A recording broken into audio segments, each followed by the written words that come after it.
Okay, Paolo Abilino, hinahayaan si Kim Chiu or si Kimi na umangat ang husay sa acting. Mas tumaas ngayon ang paghanga ng solid Kim Pao Panay dahil sa suportang ibinibigay ni Paolo kay Kim sa kanilang pinagtatambalang mga proyekto, lalo na ang kanilang latest serye. Tinawag pang selfless ang aktor sa ganitong personalidad na makikita nakikita ng mga manonood. Ayun. So, totoo naman yan. Kasi nung napanood ko dun pa sa Prime, nakita ko talaga na ibinibigay ni Paolo yung moment kay Kim. Pero syempre, kapag kinakailangan ng umarte si Paolo, ay gagawin niya yan para at least mas maging effective pa yung kanilang tambalan o yung kanilang eksena. pero syempre, meron din kasi mga ibang artista na minsan ginagalingan din talaga nung di ba? O nakikipagsapawan din yung lalaki sa babae. Maraming beses na talagang umaangat yung lalaki. Pero this time, talagang hindi naman nagkukulang si Paolo. Hindi naman niya parang konti lang ang binibigay niya, parang 50%. Binibigay din, kaya lang iba yung support niya kasi. Kung kailangan ng support ni Kim, for example, kahit hindi siya kasama sa eksena, para lang makaarte talaga ng gusto, nandun siya. And still naman ever since... Yun ang malaking pagkakaibahan talaga pag ang magka-love team ay magka-love team lang. Kumbaga walang something. At iba rin naman kapag meron silang pagmamahalan, pag-iibigan sa isa't isa.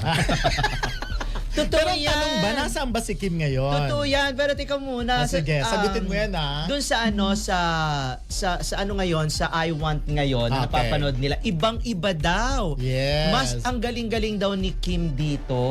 Mas pinupuri nga nila si Kim eh. Pero siyempre, yung mga solid na Paolo, iba rin naman kasi ang ibibigay ni Paolo. Pero dito na talaga ibang-iba. Pero to be fair mamayang kasi, gabi na. parang mabigat yung character eh. Parehas diba? mabigat ang Parehas mabigat, character. so bigay todo rin. At saka sinasabi nga, di ba sabi nga ni Kim, na dapat daw talaga maging alerto ka. Dapat pinag-aaralan mo kung anong character mo at yung eksenang kukunan sa'yo.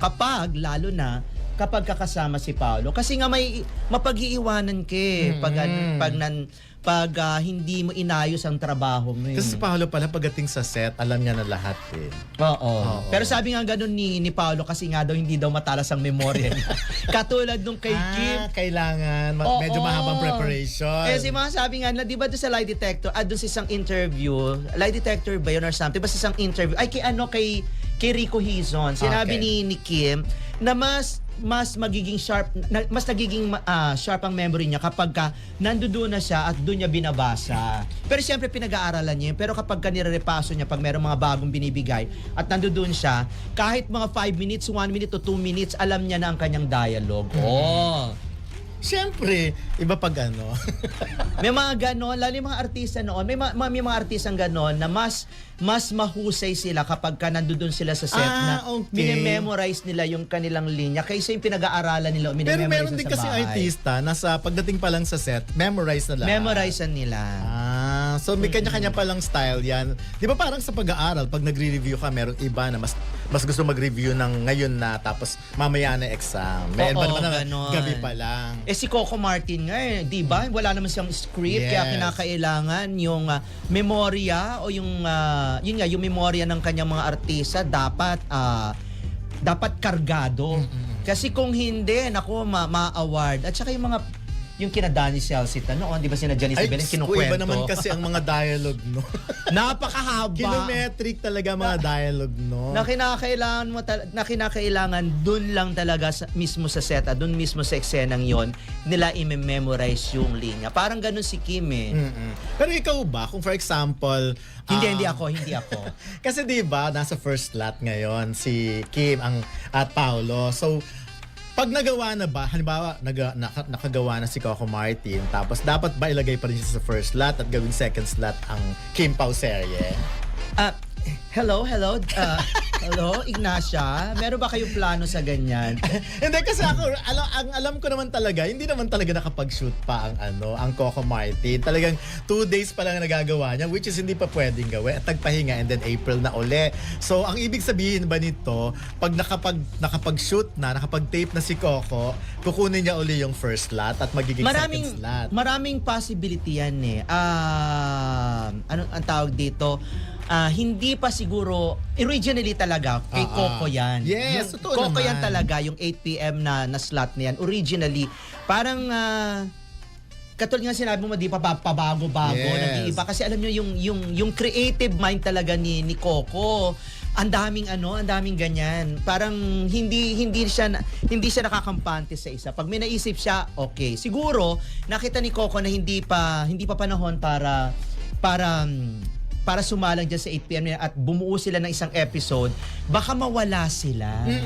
Tsaka, Mawala. kasi Kasi kailangan niya rin magpahinga. Ay, mawala sila sa... mawala kung ano man yung gusto ni Coco na pupuntahan nung kanilang serye. Kasi 'di ba meron nga pinakita doon meron nga silang ano ba tawag dito yung poster na 'di ba? Nang haba na ng buhok ni Coco. Nagawa na yun ni Coco eh. Pero kaya lang nga, ayun, siguro, pero sanay naman kasi si Coco na parang hand to mouth, yung gagawin nga ipapalabas Oo. mamaya. Pero kung point ko lang, sabi nga dito, patapusin na lang ang Kim Pao serie hanggang matapos sa first lot, huwag nang galawin.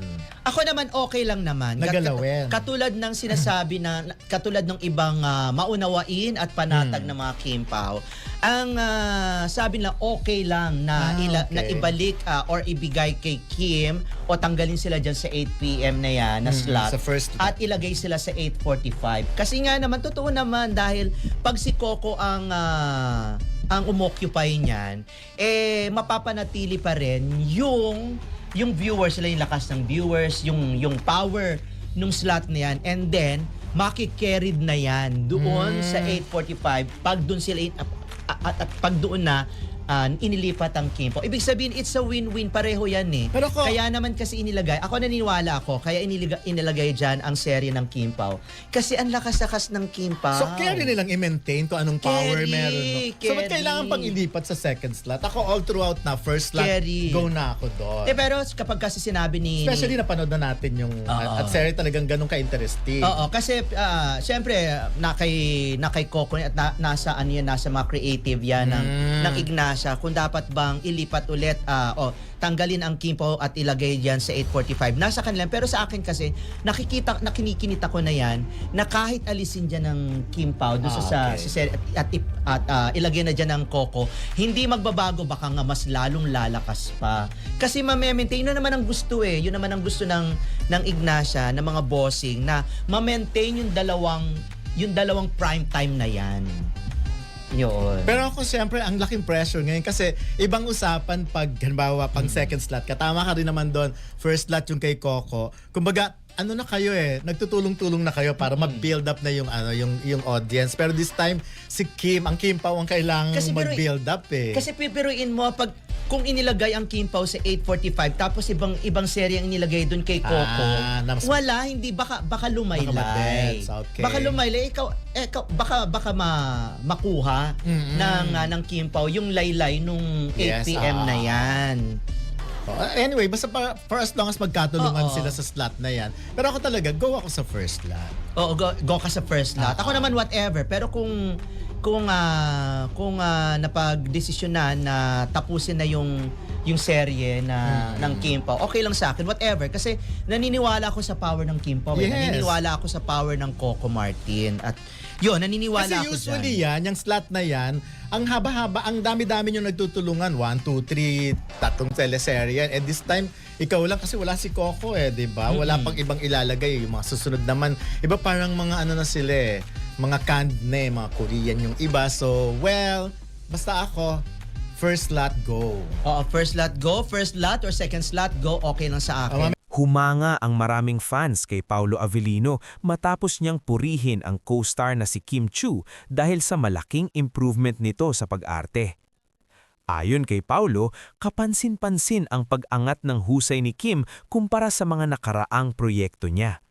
Binanggit niya na mas naging natural, emosyonal at controlled na ang acting nito. Mga bagay na hindi raw madaling ma-achieve kung walang dedikasyon at patuloy na pag-aaral sa craft. Dahil dito, lalong napawaw ang fans hindi lang kay Kim kundi pati kay Paolo. Marami ang nagsabi na nakakatuwang makita ang isang aktor na marunong magbigay ng kredito at mag-appreciate ng growth ng kanyang kapwa-artista. Para sa kanila, patunay ito ng professionalism at pagiging supportive ni Paolo sa industriya. Sa social media, umani ng papuri si Paolo. Tinawag pa siya ng iba na green flag dahil sa pagiging humble at encouraging niya. Samantala, mas lalo ring na-excite ang fans sa tambalan nila, lalo na kung magpapatuloy ang magandang chemistry at kalidad ng kanilang performances. Yung ginawa ni Paulo Avellino na pag-recognize sa improvement ni Kim Chiu ay nagpapakita ng professionalism. Hindi lahat ng artista openly nagbibigay ng ganitong klasing papuri, kaya nakaka-refresh makita na may ganitong culture ng support at respect. Pangalawa, mahalaga rin ito kay Kim. Ibig sabihin, napapansin talaga ang growth niya bilang aktres.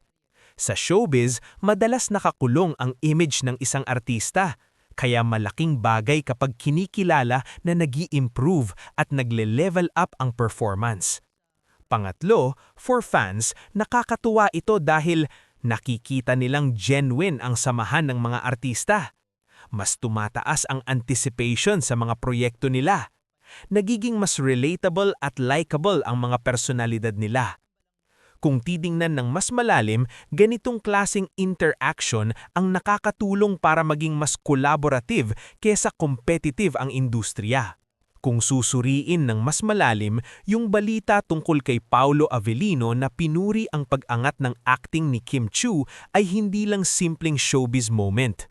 May mas malaki itong ibig sabihin sa dynamics ng industriya at sa perception ng mga manunood. Una sa lahat, mahalagang tandaan na si Kim ay matagal nang nasa industriya. Nagsimula siya sa mas light, romantic at commercial roles, yung tipong madaling tangkilikin ng masa pero madalas minamaliit pagdating sa acting depth. Kaya kapag may kapwa-aktor na gaya ni Paulo na kilala sa mas seryoso at nuanced na performances, ang publicly umaamin na nag-improve si Kim, parang may bigat yung validation na yun. Hindi lang siya papuri, isa siyang form ng artistic recognition. Pangalawa, makitita rito ang evolution ng isang artista. Hindi naman kasi static ang talento. Nade-develop ito sa tamang projects, directors at personal growth. Posibleng dumaan si Kim sa proseso ng experimentation, failures at adjustments bago niya na-achieve yung level na nakikita ngayon. At yung acknowledgement ni Paulo ay parang confirmation na nagbunga yung effort na yon. Sa ganitong konteksto, nagiging inspiring din siya sa ibang aspiring actors na hindi kailangang agad magaling. Pwede kang gumaling over time.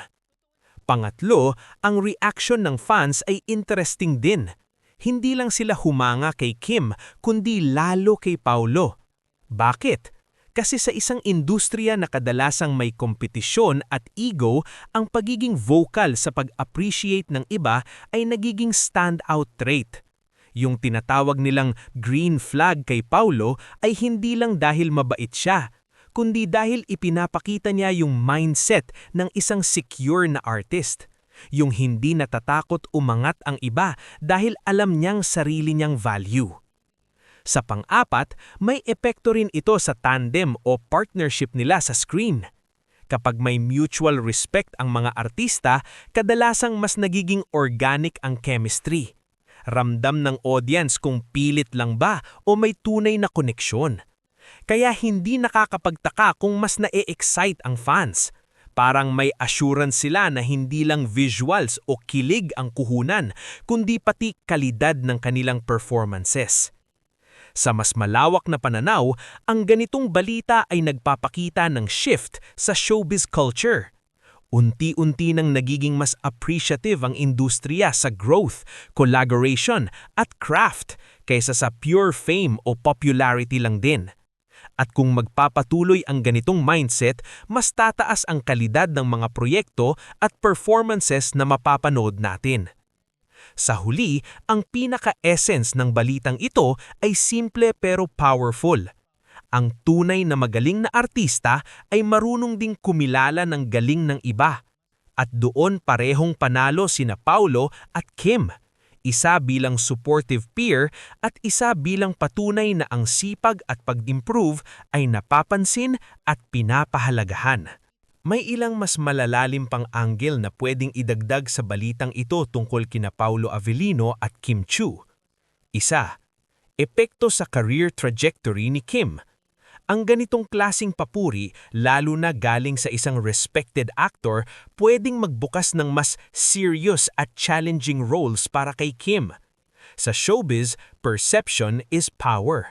Kapag nakikita ng directors at producers na kinikilala na yung acting range niya, mas malaki ang chance na i-cast siya sa mas complex na characters, hindi lang sa romantic or light roles. Dalawa, rebranding ng image. Matagal nang may rom-com queen na image si Kim, pero ang ganitong feedback ay tumutulong para i-reposition siya bilang versatile actress. Parang sinasabi sa audience, hindi lang siya pangkilig, kaya rin niya ang mas mabibigat na eksena. Tatlo, cultural shift sa audience expectations. Dati, sapat na sa fans ang kilig at visuals, pero ngayon, mas mapanuri na ang viewers. Hinahanap na nila ang authenticity at depth. Kaya yung pag-praise ni Paulo ay nagre-reflect din ng pagbabago sa panlasa ng audience. Hindi na lang basta sikat, importante na rin kung gaano kagaling. Pang-apat, influence sa ibang artista. Kapag may ganitong public appreciation, pwedeng maging halimbawa sa ibang artista. Nakaka-encourage ito ng mas collaborative environment kung saan mas normal ang pagbibigay ng recognition kaysa kompetisyon.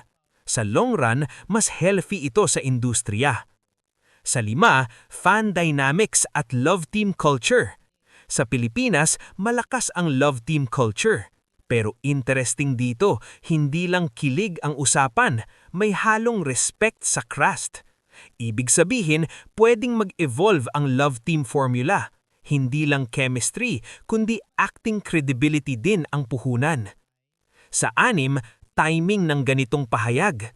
Kung kailan mas exposed ang actor sa social media at mas mabilis ang feedback ng fans, mas impactful ang ganitong statements. Isang comment lang pero kaya nitong mag-shift ng narrative mula sa simpleng casting hanggang sa pagiging respected pairing. Sa kabuuan, hindi lang ito simpleng papuri. Parang maliit na turning point ito sa kung paano tinitignan si Kim bilang aktres at kung paano pinapakita ni Paulo ang klaseng artista na gusto niyang maging. Supportive, observant at grounded. Kung susundan pa ito ng mas magagandang proyekto, posibleng ito na yung simula ng mas mataas na level ng careers nilang pareho.